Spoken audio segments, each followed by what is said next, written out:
Hello, this is Frank Valente, and today I'm going to talk about assumptions, specifically what it means to assume a mortgage. So I'll run through some questions, and I'll start with what is an assumption, and I'm going to define what it is not. So an assumption is where you're selling a home, and we have a buyer that applies to your current mortgage servicer, and they apply to assume your current mortgage. They take over all responsibility. They are legally responsible. The property is deeded to them. They have to make the payments. As the seller, you are no longer responsible for that assumption. That's what assumption is. Okay.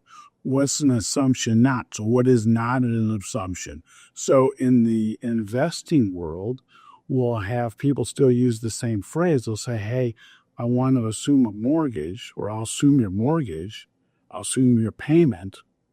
And the title company could still transfer title, and that happens, but the seller is on the hook for the current mortgage. Now, is that, I'll say, illegal? No, but sometimes it gets misconstrued with what I'm talking about. So that's not what I'm talking about, what an assumption is. Okay. So the next question, should we be doing assumptions? Okay. So let's start with a buyer.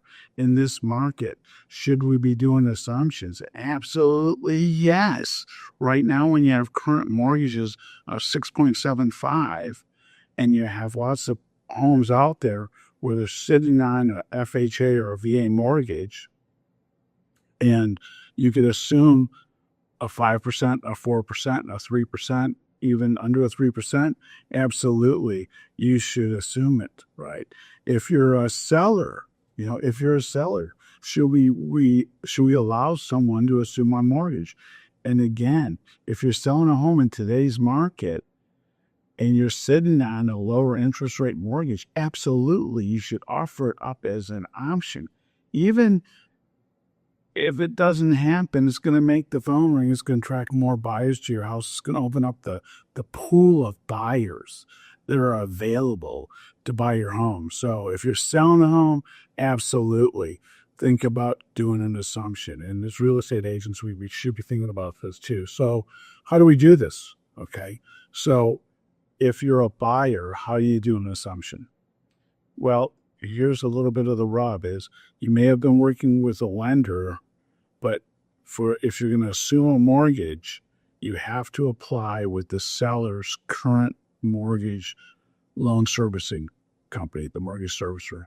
So the mortgage servicer is a person I used to say we write the check to. It's the person you make the payment to. It's like Chase, like B of A, it's like Wells Fargo, it's like Mr. Cooper. The new buyer has to apply to do that assumption. And it's just like applying for a loan, but they have to apply to assume their current mortgage. And they may also need to get ready to set up some secondary financing, okay? If you're a seller, how do you start this process? Well, one, if you're selling a home, you got to, is your loan assumable? And if it's a government-backed loan, if it's FHA, if it's VA, if it's a USDA loan, if it's a government-backed loan, it absolutely is assumable, okay? And then you need to get the party started. You need to go to your current loan servicer, the person that you make the payment to, the person that, like, I don't think people are writing checks anymore, but the person you write the check to, you go back to them and you say, I want to get started. I may have some, I want to get the assumption package. I want to talk to your assumption department. I want to get the assumption application. What do I need to do to allow someone to assume my loan? So you got to find out, again, if you have an FHA, VA, but you want to talk to the assumption department and get their application and have that hand in the market. So again, absolutely. Should we be doing assumptions in this market? Should we be doing more of them? Absolutely. Absolutely. It's going to, if we do it, if buyers and sellers do it, if us as real estate agents do it, there's going to be just it's going to increase the availability and possibilities for both buyers and sellers. Okay. So I'm going to answer the pregnant question, why isn't there more assumptions being done? And I'm going to say the reason is it's kind of a learning process. We haven't had to do it. From 2003, when I started doing real estate up until about 5 years ago, interest rates kept coming down. So there was no reason to do an assumption. Now, when we've had interest rates go up, and you still have maybe a quarter of the loans out there at either FHA or VA, and they're at a lower interest rate, they're at 5, they're at 4 or 3, absolutely we should be doing it. But we have an industry, we just haven't been used to doing it. And I'll be honest, the mortgage service companies, this isn't something they make a lot of money doing. So they're not really happy about, excited, let's do it.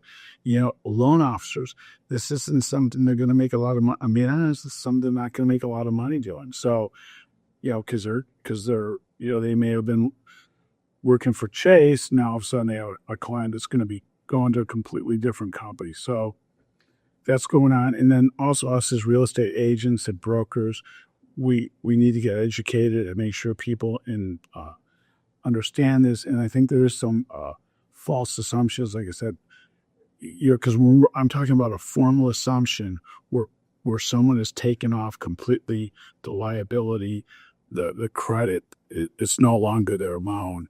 And sometimes sellers still think that they're still responsible. So if you have questions on assuming a mortgage, should you do it, should not do it, please give me a call or text 916-257-0893 or email it frank@frankvalenti.com. Have a great day. Bye-bye.